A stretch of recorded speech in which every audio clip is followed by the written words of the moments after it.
It's me, Chucky. My mommy is the best. Super mom, love you much. She helps mommy. It makes Miles back. The giggles back. And the sparkle back.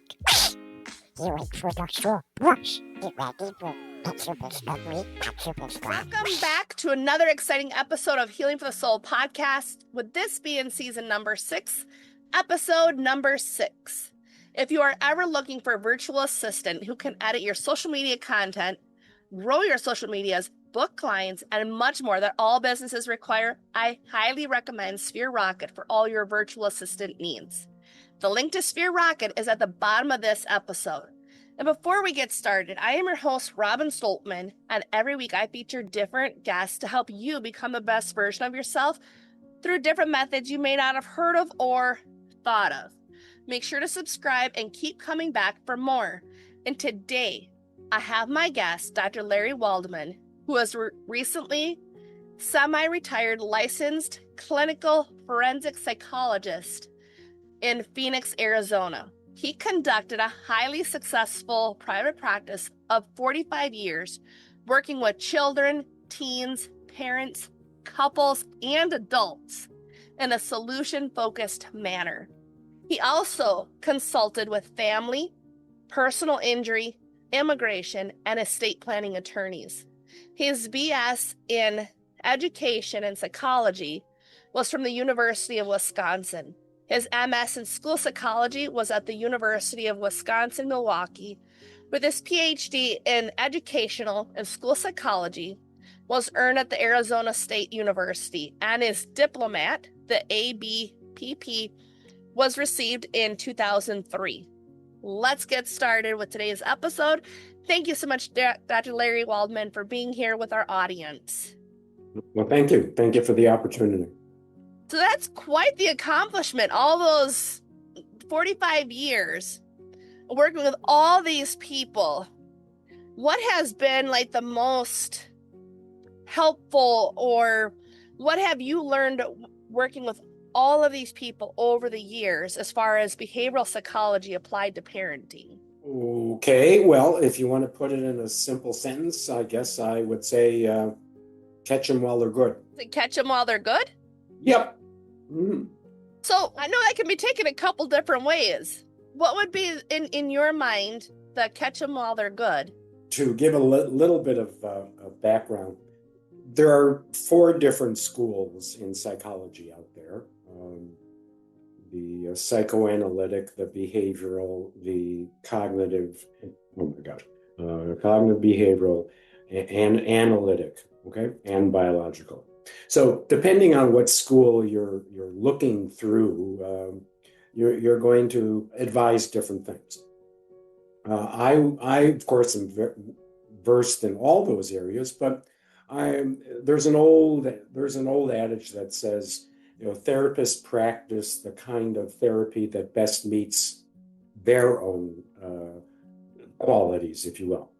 And so therefore, I've been very attached to behavioral psychology. Basis of behavioral psychology is we are the sum total of our behaviors and our consequences.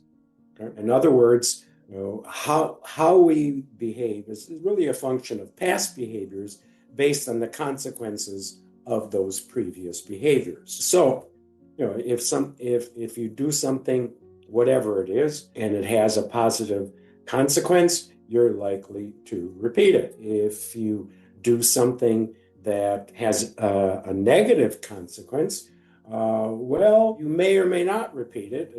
It's kind of unclear. And if you do something that has no consequence at all, typically you're likely to stop it, and so on. And so when we apply this to parenting, we have to do a number of things. One is to be specific, very specific, about the behaviors that we want in our kids. I mean, so often in my office, when I would ask a parent, well, what's your problem? What do you think your problem is with your son, for instance? The answer might be, well, he's incorrigible. Well, the truth is there aren't many cures for incorrigibility, and so First off, what does it look like? When does it happen? And what do we want to see different?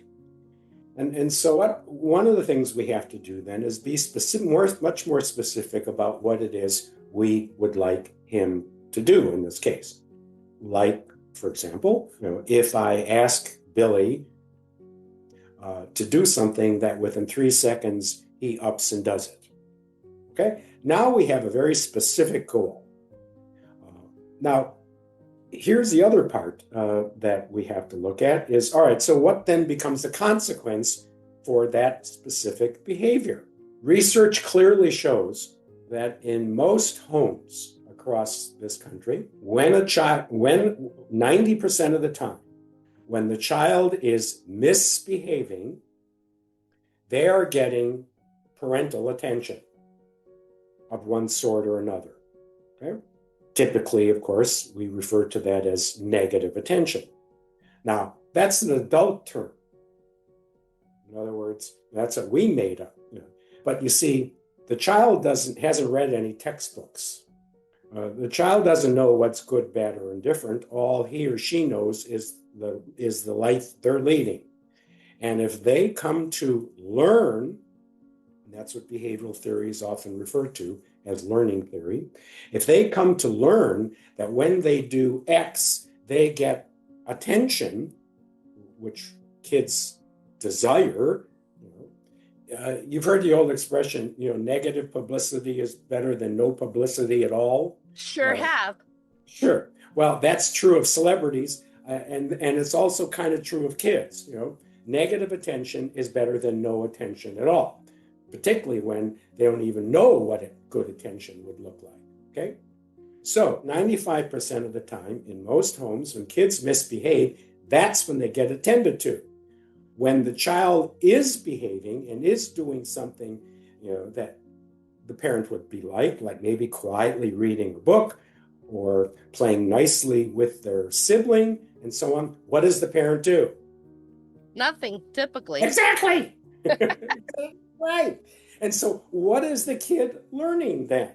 When I behave this way, which the parent would view negatively, I'm getting parental attention. And when I'm behaving this way, which is what the parent would really like, I get no attention. So it doesn't take a PhD to know, what is more likely to happen then? The kid is more likely to misbehave. Okay? Now, again, that's what we call it as adults and parents. As far as the kid's concerned, that's just life. So what I did a lot of when I worked with parents, and by the way, I pretty much, if I took on a case, I pretty much worked with both parents, not just the mother. Because I found early on in my practice, almost a half century ago, that if I just work with the mom and the mom is starting to do the right thing, she also sees all the mistakes dad's making, and that just causes more conflict. So both parents have to be on board. Okay. And so one of the most important things then that any parent can do, and you asked me at the start of this meeting here, what is the number one thing I can say? When I say catch them when I said catch them when they're good, that's it. What is one of the most important things parents can do is to focus more attention on when the child's behaving well than when they're not. I know there's a long way to get there, but that's the critical piece. And then, by the way, when you are catching that child behaving well, you don't just say, like most parents do on those rare occasions when they do point out something good, oh, nice job, Johnny, or way to go, or I'm proud of you, and so on. No, that's a compliment, but that doesn't change behavior, because if we like the way the child is sitting quietly and reading a book and getting smarter, okay, and we say, oh, Johnny, you were so good after lunch, what is the kid supposed to repeat? What has he learned? It doesn't teach him anything to go Exactly. Repeat. Yeah. So what the parent has to do is, Johnny, I am so proud of you. when you were sitting and reading so quietly and getting so smart, I love to see you read like that. Bam! Now Johnny knows, well, if I want, and maybe she might then say, let's sit. I was planning on making dessert for tonight. How about you and me bake brownies together? And you can have one when we're done. Woo! So that's what I'm talking about. Many times people have asked me, what's the one thing like you or that you can teach parents and so on? And that is it. Catch them when they're good specifically. In other words, point out specifically the behavior the child is exhibiting, that the child is aware of, that you like and which is good. I love that because I would agree with you. There's a lot of parents that don't do that. And I'm working on catching a lot of those behaviors when my kids are doing good things and then inviting them. Because I like when you said about then you're inviting them to go bake brownies as an example in the case that you used. And I think that's helpful because you are teaching the child, okay, I want more of this behavior because they're still getting attention, but now it's positive attention instead of that negative reinforcement of when I'm naughty, not doing what I'm told, then that's when I get XYZ. Sure, exactly. By the way, Yep. just as a little aside, this not only works in the relationship between parents and kids, how about between mom and dad in marriage? Okay? That is very true. Right. Once again, what gets focused on? How well, how well things are running, how clean the house is, how nice, dad is, earning, income or whatever. No, they come home and something's on this place is a mess. So, no. Well, we tend to do it. I don't know why, but probably because of the way we're raised. We tend to focus on the negative, and of course, not only is that bad for the parent-child relationship, it's not very good either, for the mom and dad relationship too. And I would agree with you because then at the same time, the parents, we are the ones that role model constantly for our children, whether we're bringing up in success or failures. And I've told many people that I'm like, that's what we're doing. We are replicating for our children. So like one of the things that I had seen like on Facebook, a friend of mine had posted about hoping that her kids that are a little older than mine would still take and do work over the summer, still do their chores. And me, I'm like, why didn't you start teaching them how to load the dishwasher at 2? My 2-year-old knows how to load the dishwasher, not by himself at all, but he knows how to at least take the dish from me, put it in the dishwasher. It's like, why aren't we teaching these? To me, it's common sense to do it now while they're young so that when they get older, they already know, hey, this is what's expected of me. And if I do it, I get a Tootsie. The one loves Tootsies. I've learned what motivates each child. Well, yes, food is a nice reinforcer, and you can certainly use that on occasion. But really, the best reinforcer, of course, is your time, parental time. Doing something with your kid, which is a fun activity. It doesn't have to be all day. It could be reading a story, doing a puzzle, watching maybe even a show together, whatever, and taking a walk, and so on. On the basis of something they just did. Now, what you said is also very important. In fact, behavioral psychology addresses that as well. They call that approximations. Yes, a 2-year-old is not likely capable of loading the dishwasher properly on his or her own. But with some guidance, and so on, they can begin to learn it. And by the time they're 5 or 6, then they should do a reasonable job. Both my sons, when they went off to college, were amazed at their roommates as to how lame they were in terms of living their life. One, cooking. These kids had no idea how to make anything. As far as they were concerned, some of his roommates thought they were going to live on, bologna and mayonnaise sandwiches, for their entire 4 years of school. And of course, my son said, well, heck no. I mean, we're going to have roast beef, baked chicken, and so on. In fact, my oldest son was very smart, and he had 3 roommates in an apartment.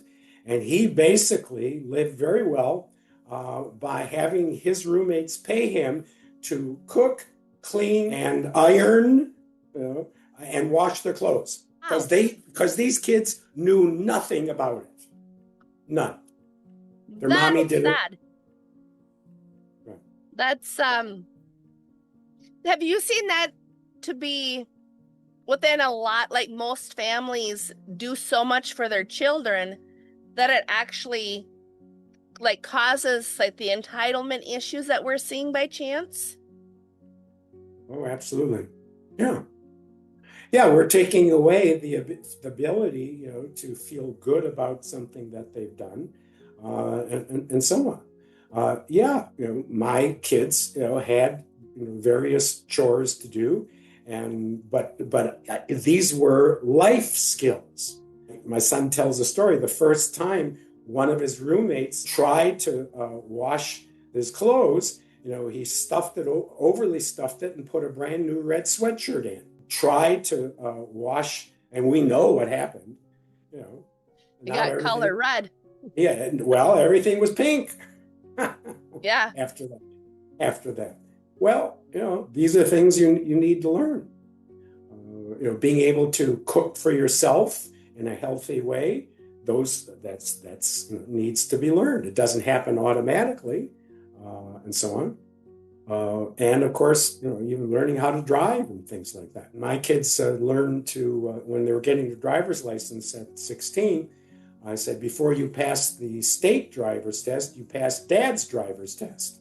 And that is, I'm going to park the car, and by the way, it's a stick shift car, on a hill and remove one of the tires, and you're going to replace it. I like that, because that is a skill you definitely need. Right. Especially with the manual. There's a lot of people that don't know how to drive a manual. I forced myself into learning how to do it because I bought a vehicle and I'm like, I'm going to learn how to drive this. And guess what? I learned how to drive it. I even learned how to pop the clutch when the battery got low, when the battery wouldn't work. Yep. Right. You learn these skills, but that's a good thing. But I like your idea of the tire, because that's one of the things I learned how to do as an adult, but that is a life skill that is needed. Right. And there's a lot of people that don't know how to change a tire. Right. Well, like, I know how to do it, but I just don't got the strength to do it. Like, there's a difference between some of those things, obviously. Sure. Yeah. But I like what you're mentioning about like these skills, that it's more like when you're a high achieving parent, like, it can get challenging at times because it's like you're trying to find the balance between the parenting, between the career, and like my case, entrepreneurship at the same time. But even in finding that, what would you suggest to like the high achieving parents out there that might be like, how do I balance all of this on top of the parenting when it gets really stressful? What can I do to help teach my child to handle those moments? Well, you made a very astute comment early on, that parents are our children's model. Okay? And we need to remember that. Remember, kids aren't reading textbooks on parenting. The 6-year-old doesn't say, "Hey, Mom, I read, when you do the," no, of course not. So as far as they're concerned, what they're experiencing is the reality, and they're learning from the two primary teachers throughout at least the first crucial decade of their life. And that's, of course, from their mom and dad. They're learning lots of things, like, for example, how do moms and dads relate to each other? What that's like. How do they handle stress? Are they running around having a temper tantrum like a 3-year-old? Well, guess what? If you see mom or dad doing that, they're likely to do it as well. Although it's more appropriate for them than, of course, the parent. if they're throwing pots and pans or cursing at each other, whatever. So they're learning these things. And so it's up to you then to provide the appropriate model, because that's what they're going to follow. And again, as we said, it's up to you to teach them those basic life skills. And you made also another point about entitlement. Right? Yeah, there's a lot of that today. There really is. And frankly, it's not good. Right? I see it so often, that parents are getting in the way of what I refer to as logical consequences. Life can be hard. If you come to work late too much, and the boss says, for instance, you come late one more time, you're fired, and you come again, guess what? You're fired. Well, when kids are late for school, the parents come in, and they kind of argue with the principal and so on, and say, oh, we gave him a break, and so on. What is the kid learning? They're not learning anything. Sure. When my kids were late for school, I'd call the school and say, one of my son was piddling around this morning. He didn't get out of bed on time. He's going to be late. I told him he's going to check in at the principal's office.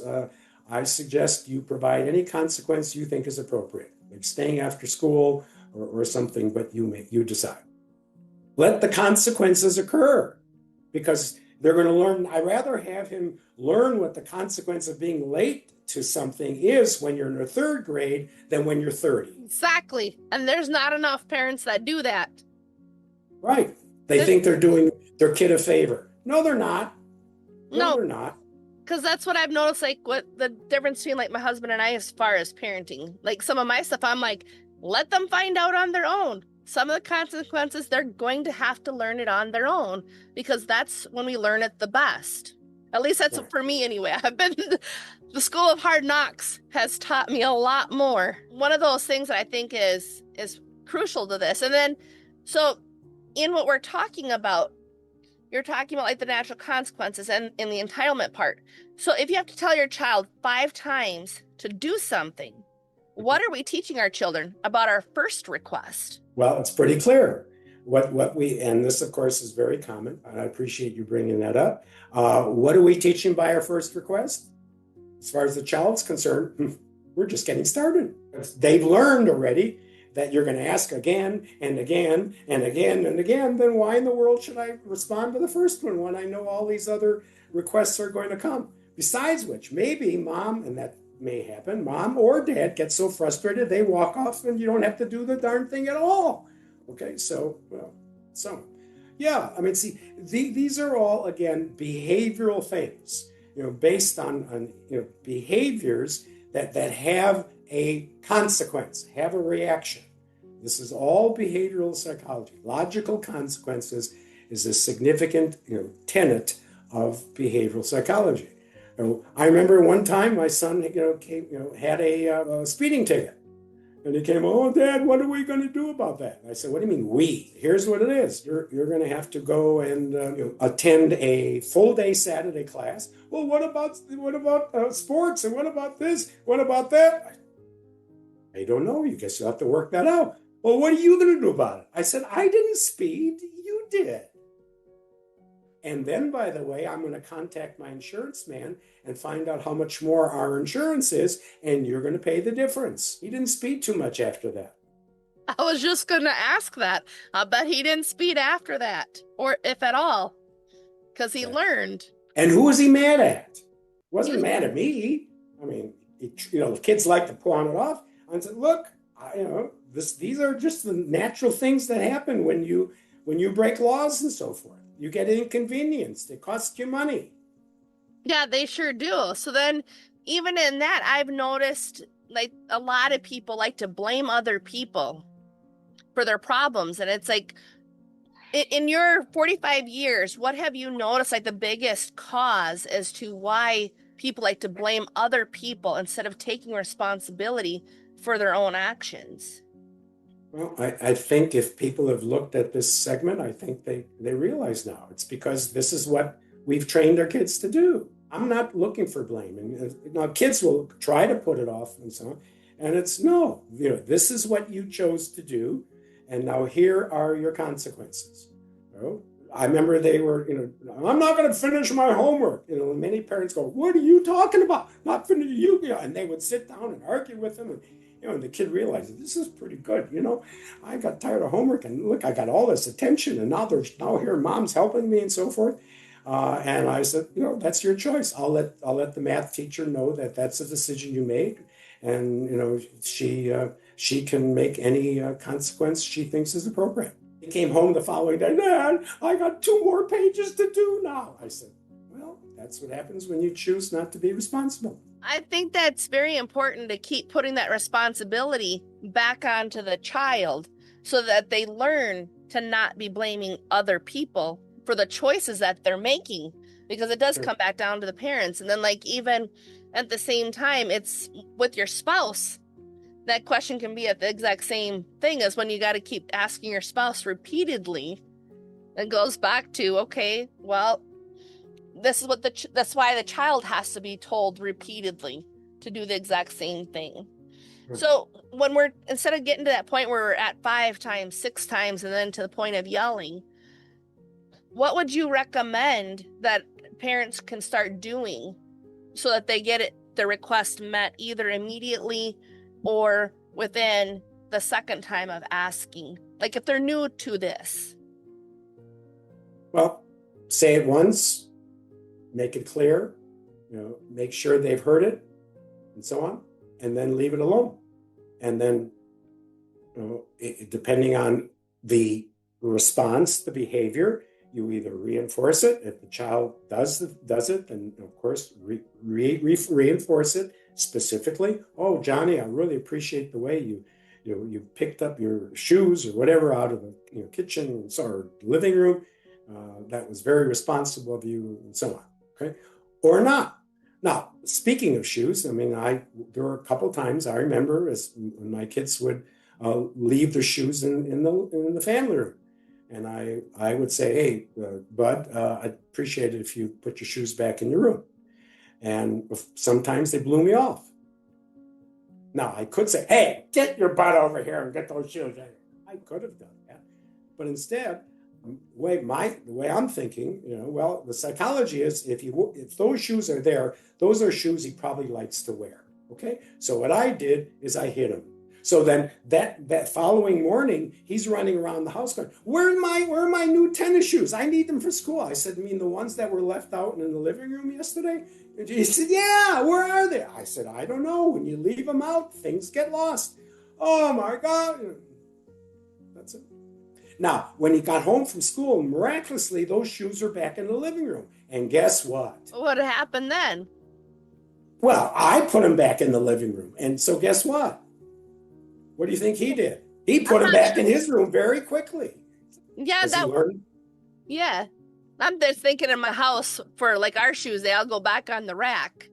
But in your house, it would have been in his room. Yeah, that's where he would have put them back right away then. Yes, sure. Because he learned that if he leaves his shoes out, they're not available. Yeah, and that's a natural consequence too, because that is true. Like if you leave your wallet at Walmart, for example, it's good luck if you get it back, first and foremost. But then not only that, if you get somebody who isn't honest, you'll lose your wallet altogether and you'll never see it again. But if you get the ones that are honest, you'll get your wallet back. And so in a way, you're teaching the exact same thing that's a life skill as an adult. Systems. Yep. Yes. Right. Make sure to take care of it right away. Exactly.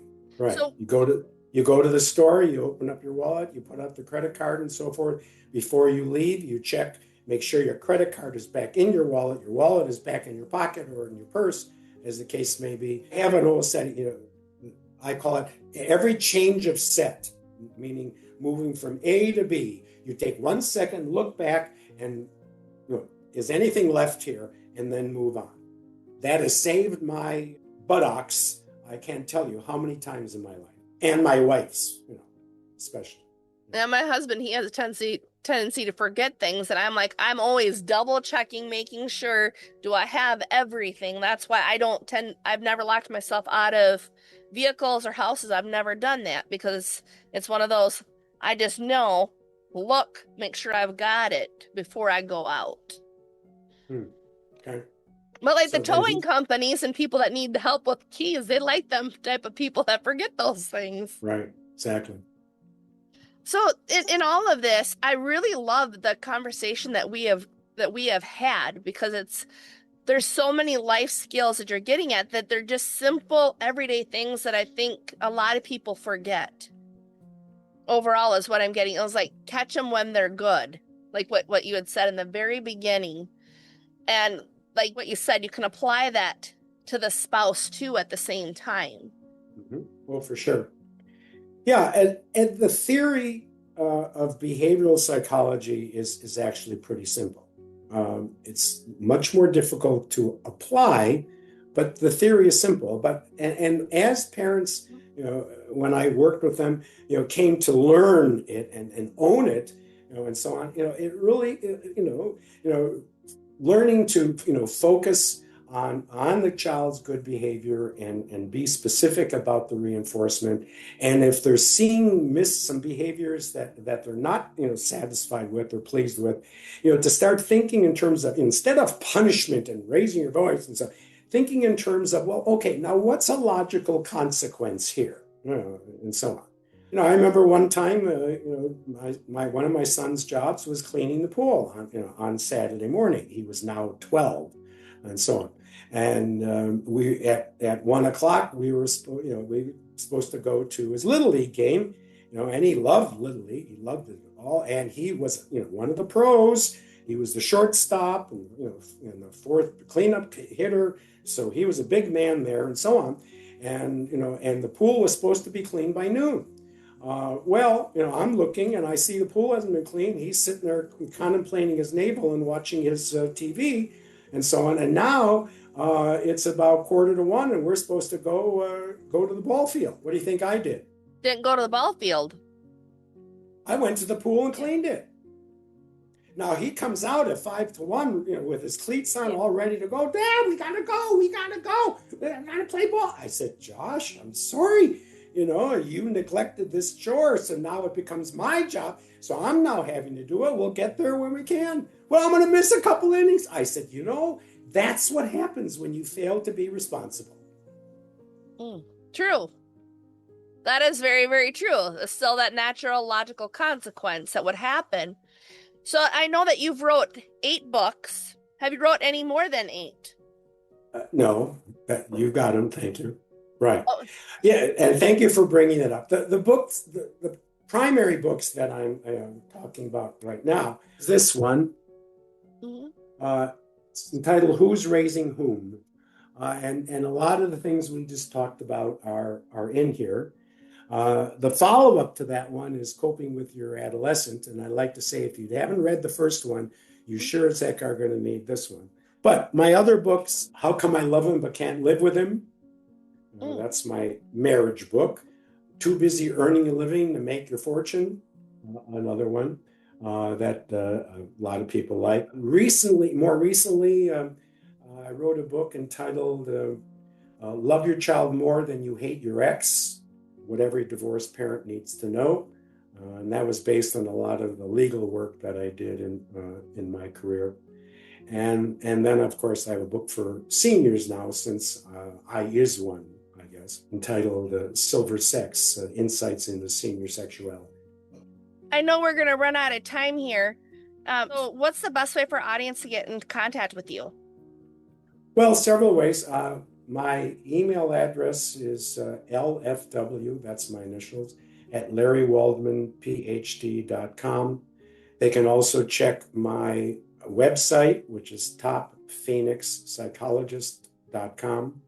Either one of those would work. By the way, I do speak to the community and to associations as well. And I work with young therapists and helping them start their practices. That's all for now, folks. Make sure we should live to take you for fun. Tap that follow button to stray. Quack, quack! Bye-bye. Well, we'll next time. Now we will be gathered. Now,